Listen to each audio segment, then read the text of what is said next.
Hi everyone, this is a Barclay Damon live broadcast where we discuss all things L&E, labor, and employment. I'm Ari, let's dig in. Hey guys, welcome back to What to Do When the DOL is Knocking at Your Door. This is part 2 of our multi-episode segment where we tell you what you need to know about DOL audits. I am thrilled to welcome back Ben Wilkinson. Ben talked with us last week about really some helpful background and context as to how a US DOL audit may come about. And today we're going to get into and really dig in to what happens during the audit and what as an employer you should do. So Ben, welcome. Thanks, Ari. Thanks for having me back. Yes, happy to have you back. Ben, you know the drill. Since you were here last week, I'm going to subject you to telling us something interesting about yourself. And as I mentioned last week, I'm sure you have a plethora of interesting facts to tell us. So I'm going to turn it over to you and put you in the hot seat again to tell us something fun about yourself. Okay, so last week I talked about how I was a failed child actor. And so another interesting fact is that my mother is from New Zealand. And so I have dual citizenship in New Zealand, though I haven't been since I was 10 years old. So, but I can still, go if I need to make a break for it. That's very different than the failed child actor fact, but interesting nonetheless. So thanks for sharing. So let's dig in, Ben. As I mentioned a few minutes ago, last week we really talked about, what the DOL is, what laws they enforce, and kind of set the stage for talking about what happens during an audit. Before we jump into that, I just wanted to make sure this point was clear. How does an employer get notice or become aware that they're being subject to an audit? So, we kind of talked about this a little bit, but last week. But the main thing is that it can happen either by a reach out from the investigator, but for the most part, it starts by an investigator showing up unannounced in a workplace. Right. And they will identify themselves or herself, and they'll present their credentials, and they'll explain the investigation process, what's going to take place, and the types of records they're looking for. The key thing is, sometimes employers feel violated by that. They say, how can this person just come to my workplace? The Fair Labor Standards Act permits them by law to enter and inspect the employer's premises and records. It's kind of like an unspoken thing that employers, if they're going to be operating, they subject themselves to the potential visit from the DOL. It's kind of like just a piece of doing business. And so that's something that they're empowered to do. And so while it can feel extremely uncomfortable, like I said in our last episode, it's a good idea to call counsel or another trusted advisor of some sort, but that the investigator is permitted to do that. And so it's a matter of then cooperating with them after that happens. Okay. Yeah, I think that's important for you to point out, Ben, because I think we did touch on this last week, but it can just be really daunting or scary for an employer to just have a US DOL investigator show up at your door. Right. And the important thing, I think, when that happens is to ask questions to get as best an understanding as possible as to what they're looking for or what they need. And if possible, to ask for time to put together any records or to give them a list of employees or whatever they're asking for, kill them with kindness is what I always say. Right. We want to be as cooperative as possible. Don't set it up to be an adversarial relationship from the very beginning, from the initiation. Try to establish that you're going to cooperate, that there is nothing to hide because in your eyes, you're compliant with the wage and hour laws. Right. And that will serve you well going forward. Yeah, I think that's just like good life advice. Yeah, that too. So Ben, let's talk a little bit about the audit itself. So it's my understanding that really the initial phase is the investigation phase, right? Yeah. Can you tell us really what that entails? Yeah. So the investigation phase is there's a couple things that happen in it. So the first thing is that the US DOL investigator will want to examine records to make sure that you fall under the FLSA, the Fair Labor Standards Act. So like in our last episode, we talked about what are the laws that the US DOL is enforcing. That's the Fair Labor Standards Act, the minimum wage of $7.25, that minimum wage is being met, the hours are being tracked, and that overtime is being paid. And New York's requirements is another layer on top of that. But for the most part, the US DOL cares about the federal laws that they want to be enforcing. And so they have to figure out first if the Fair Labor Standards Act applies, because it doesn't apply to every employer, especially smaller employers. Right. And so the US DOL might come in thinking that the FLSA does apply. And then as part of their investigation, this investigation phase, they need to make sure that they have the proof of that, the records of that. And like I mentioned before, they are empowered under the law to request these certain records. So the FLSA applies, just as a little bit of background, where the employer has an annual dollar volume of sales or business of at least $500,000. Right. And then it also applies where the work is regularly involving commerce between states, what we refer to as interstate commerce. Mm-hmm. And there's no dollar threshold associated with that qualification. So an example is somebody who works in a factory or in manufacturing, that they produce goods that are shipped out of state. So that employer, regardless of dollar volume, is going to be subject to the FLSA. And that's that's a pretty low threshold really to hit. If you think about it, if you're in manufacturing or if you're in an industry where you're doing a lot of business out of state. Right. It's also the DOL will try to interpret it as broadly as possible. They want, as many people to fall, as many entities to fall under their purview as possible, because then they can enforce and make sure that they have jurisdiction to make employers comply. Right. So yeah. So what information would the investigator request to make that determination? Yeah, so they're going to request tax returns for the most part, and they want to see, that's where they're going to see the annual dollar volume, and they'll also request kind of information on kind of what the business does, but for the most part, they will try to check that box off by just hitting that $500,000 threshold and not having to get into a factual analysis or discussion about interstate commerce. And so they'll ask for the last couple of years of tax returns to see what the business has been doing financially. That makes sense. Right. And they will keep those records confidential. And, they know that sort of thing is sensitive to a lot of employers and those sort of financial records, and that they're asking to kind of see your books. And so they understand that they have to protect those at the same time. That makes sense. So Ben, just for our listeners, when the DOL investigator comes knocking at your door and you're a business or an employer, is the expectation that you're providing the information immediately, or how does it work with providing the information they are requesting? Yeah, so sometimes they will ask to look at the records right then and there. But other times investigators will be willing to say, okay, well, if you want to put them together, put the last year or so payroll, we understand you have a lot of employees, it's not readily available, or it's at a different location, it's offsite, it's with our bookkeeper, it's, Right. ADP has it, or whoever, then they can be more accommodating. And especially with COVID, we saw less in-person pop-ups, Sure. just because of the distancing issues, and more kind of email communication from DOL. But so in addition to the issue of whether you fall under the threshold, the other giant issue that we've kind of been talking about but haven't explicitly stated is that they're going to want to examine all of your payroll records and time records. And they're going to probably want to make copies of those. And then they're going to kind of go through them with a fine-tooth comb. Right. But I would think it would depend on the type of audit with respect to what records you would be producing, right? Right. So if we're talking about wage and hour division, and there's a concern about minimum wage or overtime on their part, and that employees are not being paid properly under either of those two components, then they're going to want to see, okay, give us time records for all of these employees for this past year or 2 years.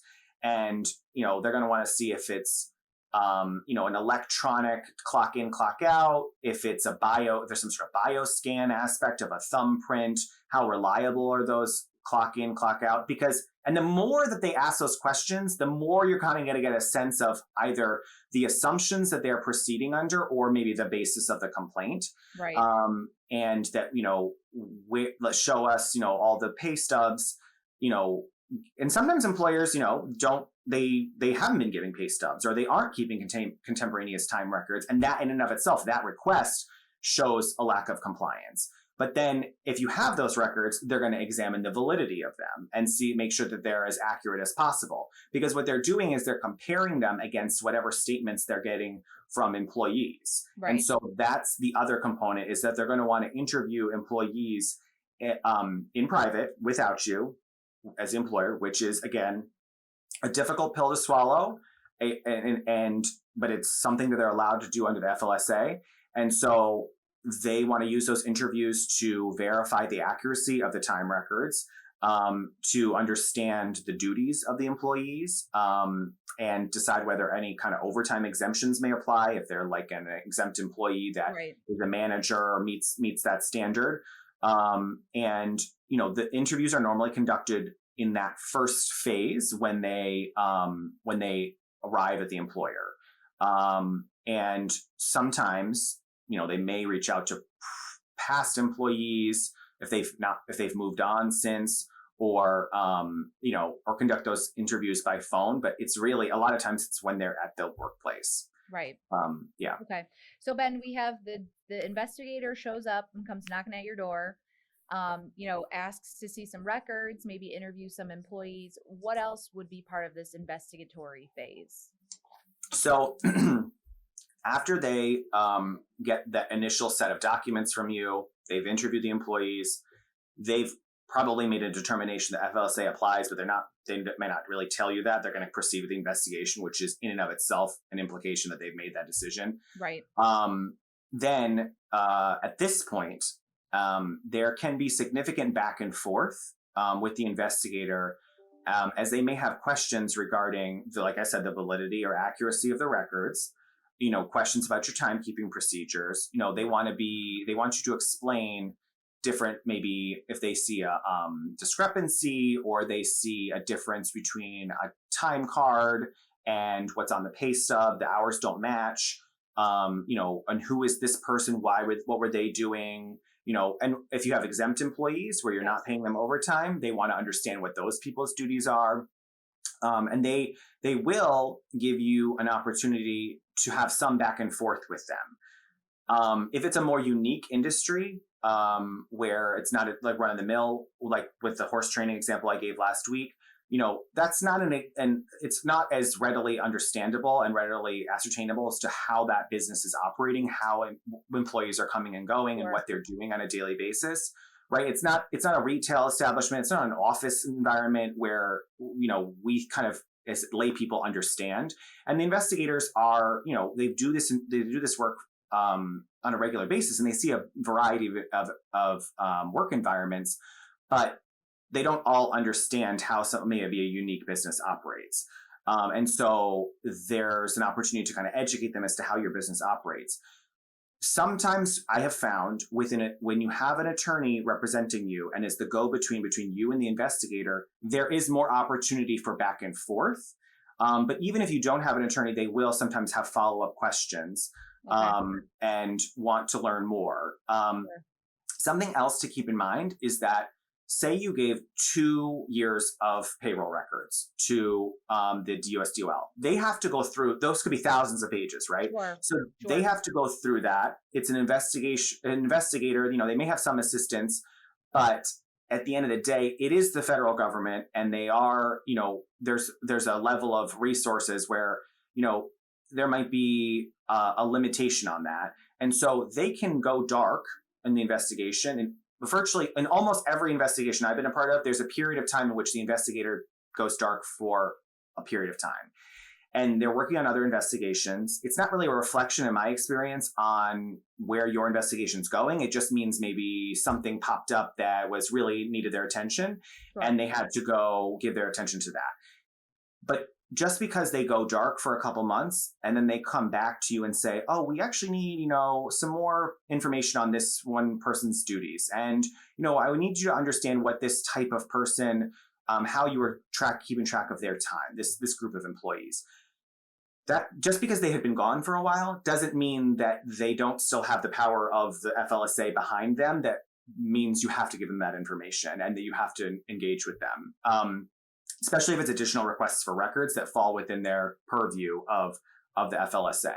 So it can be extremely frustrating. This is kind of like the real life, how this plays out. It can be extremely frustrating when, if I'm representing you and I say, the investigator wants these records, can you provide them? We give them to them. And then 2 months later, I say, oh, hey, they have follow-up questions. It's like, well, where have they been? What have they been doing? Right. It is extremely frustrating. And it's almost like you have to reintroduce them to it sometimes. That's just a difficulty of these types of investigations. But usually your counsel can absorb most of that for you and kind of help to be your advocate in addressing those issues and kind of saying, can we move this along, or what's the status? Where have you been, kind of thing, and not have you as the employer kind of going at the investigator, and instead having your counsel kind of do that in a modified kind of the tactical way. Yes.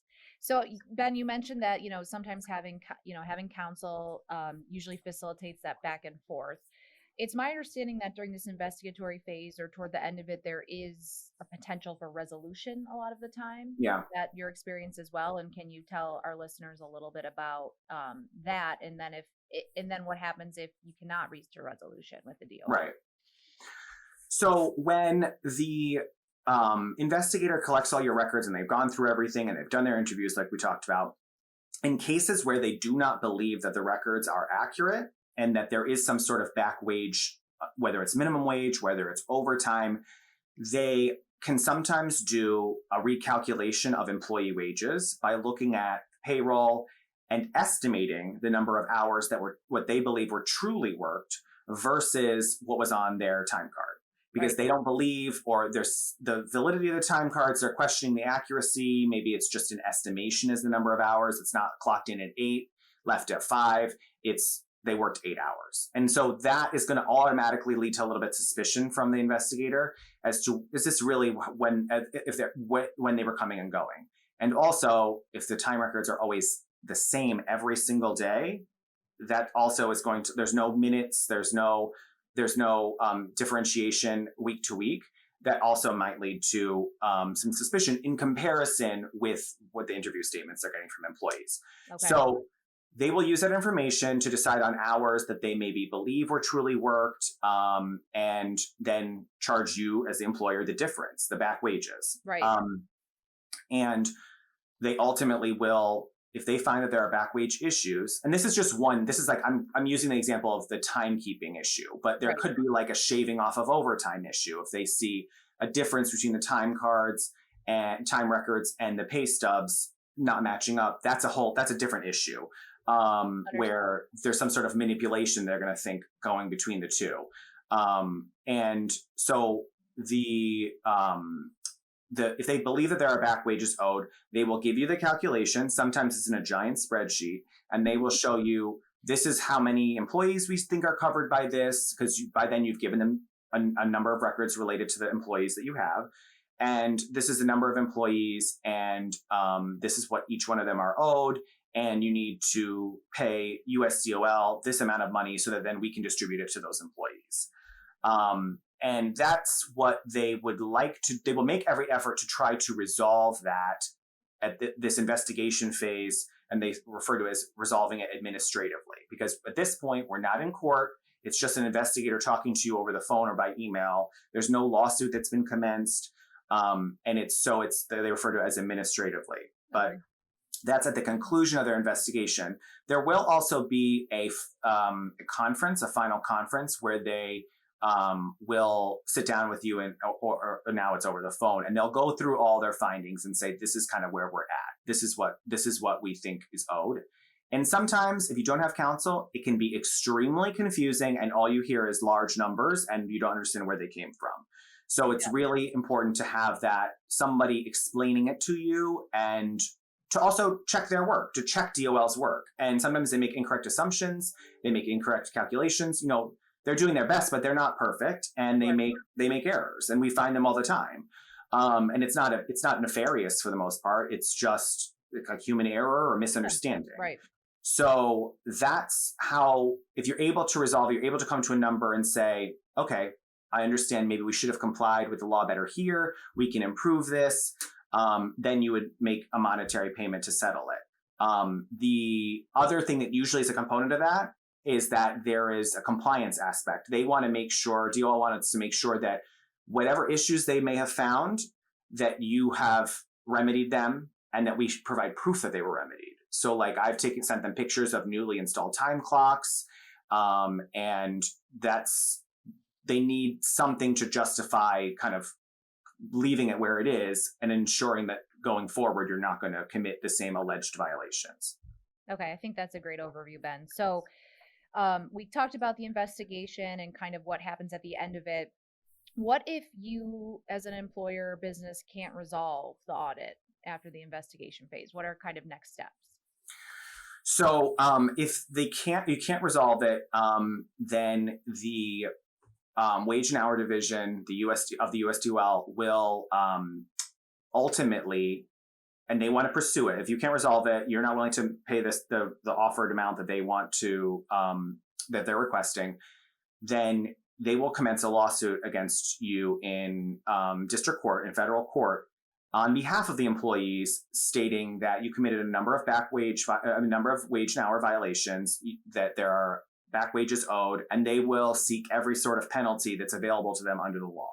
And you anticipated my next question, which was going to be, can you tell us, if that happens, what are some of the penalties that employers may face? Yeah, so if there's an overtime issue or there's a back wage issue, then obviously that's a component of the monetary penalty that you may face if you were paying the wrong minimum wage or you weren't tracking the hours.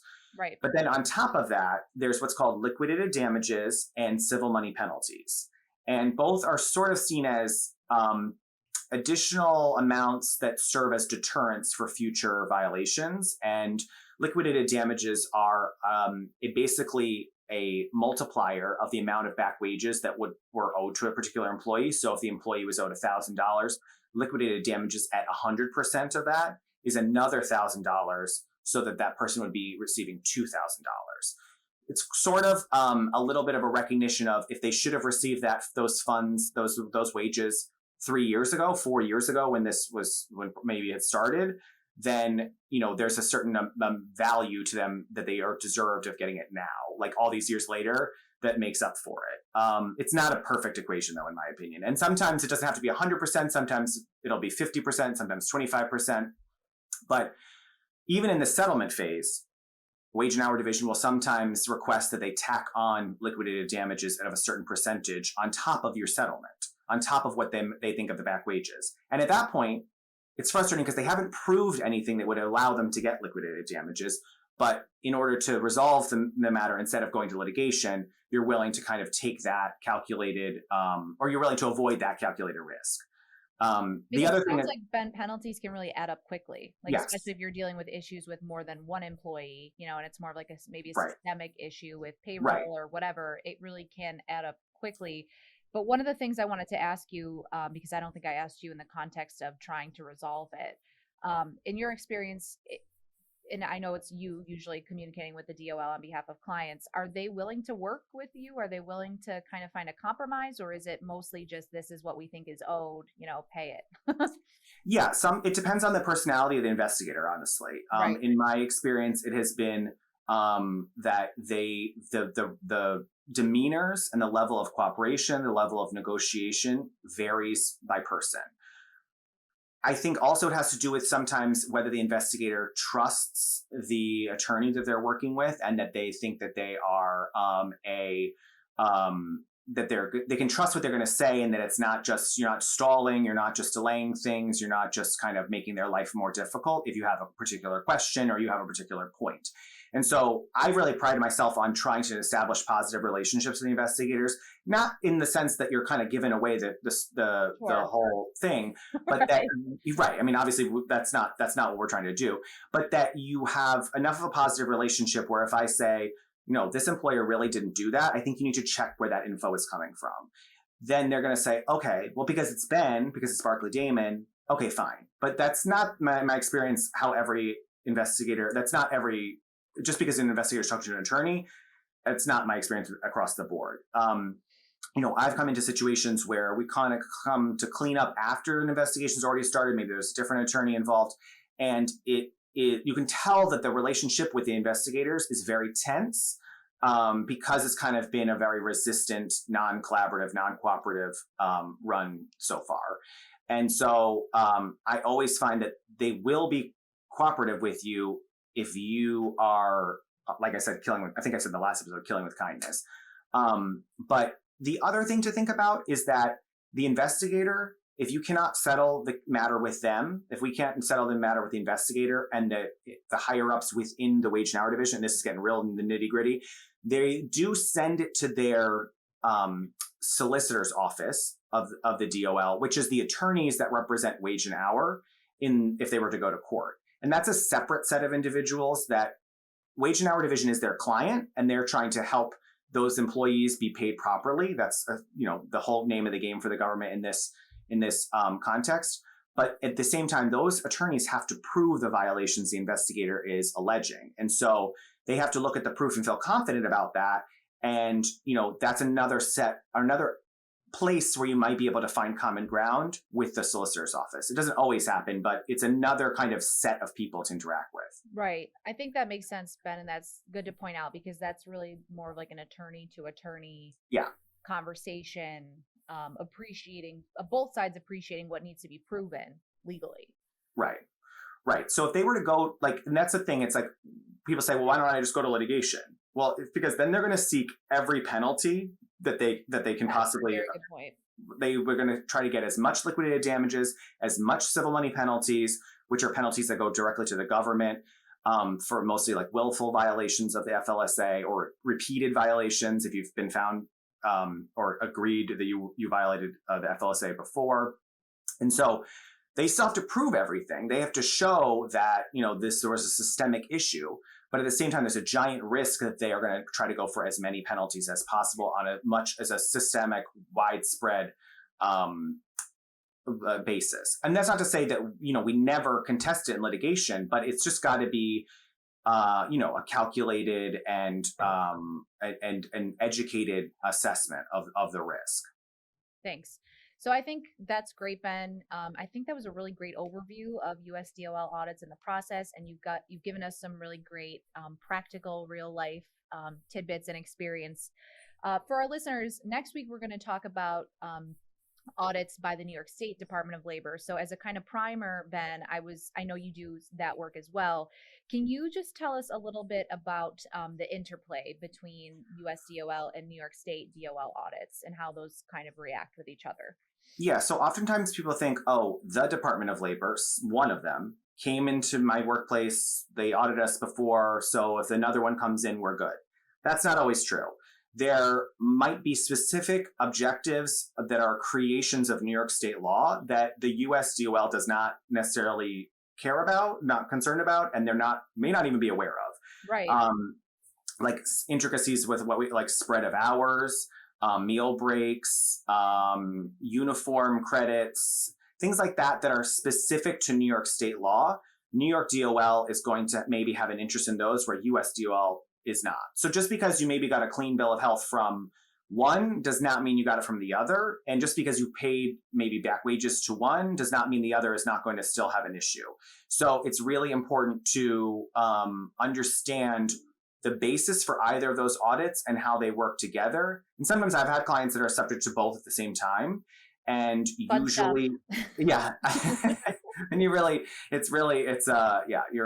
know that there's some eyes on you at that point. Right. But the name of the game is to really understand the focus and the scope of each one of them, and having counsel to explain to you what is covered by each one. Good. Well, much again for joining us. This has been great. I've learned a lot. I'm sure our listeners have learned a lot. As I mentioned, next week, Rosemary Enright will be joining us again to talk about New York State Department of Labor audits. If you're listening, you definitely don't want to miss it. Ben, thanks so much again for joining. Any final last words before we sign off? No, I thank you so much, Ari. This is a blast. Right, thanks so much. The Labor Employment Podcast is available on barclaydamon.com, YouTube, LinkedIn, Apple Podcasts, Spotify, and Google Podcasts. Like, follow, share, and continue to listen. Thanks. This material is for informational purposes only and does not constitute legal advice or a legal opinion, and no attorney-client relationship has been established or implied. Thanks for listening.